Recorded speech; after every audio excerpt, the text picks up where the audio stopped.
मागे तुम्हाला आठवत असेल आपला विद्यापीठाचा एक ब्रिज पाडायला लागला, इथे सिद्धार्थ आहे, त्यांनी पण त्यावेळेस ते बघितलं.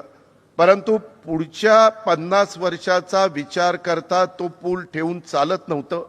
पण काही पुणेकर असं म्हणणार की बाबा काही वर्षापूर्वी बांधलेला पूल हे पाडतात, मग त्यावेळेस बांधताना यांना अक्कल नव्हती का?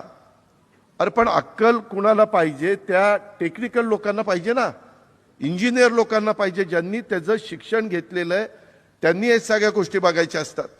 आता परवा भैरवा नाल्याच्या पासून पुढे जात असताना यवतपर्यंत आपण जाण्याच्या करता मुख्यमंत्र्यांच्या अध्यक्षतेखाली गेल्या आठवड्यात मीटिंग झाली. त्यामध्ये इथली वाहतुकीची कोंडी सोडवण्याच्या करता आता तिथला मगरपट्ट्यातनं येणारा पूल, तो तर पूल असा का केलेला आहे की भारतात असा पूल बघायला मिळणार नाही. भारतात इकडनं माणसानी यायचं आणि इकडनं यायचं, कुणी कुठं जायचं काहीच कळत नाही, तोही पाडावा लागतोय.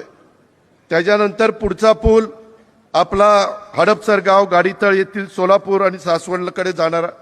मध्ये मला काही अधिकारी म्हणले, दादा त्या पुलावरनं आता वाहनं सध्या बंद करायची. म्हणलं काय रे बाबा? त्याचं बॉल बेरिंग म्हणलं अडचणीत आलंय, बेरिंग खराब झालंय.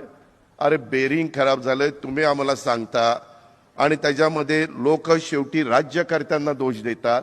आता तोही ब्रिज काढावा लागणार आहे. त्याचं कारण आपल्याला भैरवा नाल्यावरून ज्यावेळेस आपण फ्लायओव्हरवर चढू त्यावेळेस तो फ्लायओव्हर डायरेक्ट पुढं पार यवतपर्यंत घ्यायचा मुख्यमंत्र्यांचा आमचा सगळ्यांचा मानस आहे. ते खाली रस्ता तिथून पुणेकर जाय करतील, वर ज्यांना सोलापूर रोडला लांब जायचंय ते जातील आणि त्याच्यावर मेट्रो, तेही आपण परवाच्या मीटिंगमध्ये ठरवलंय.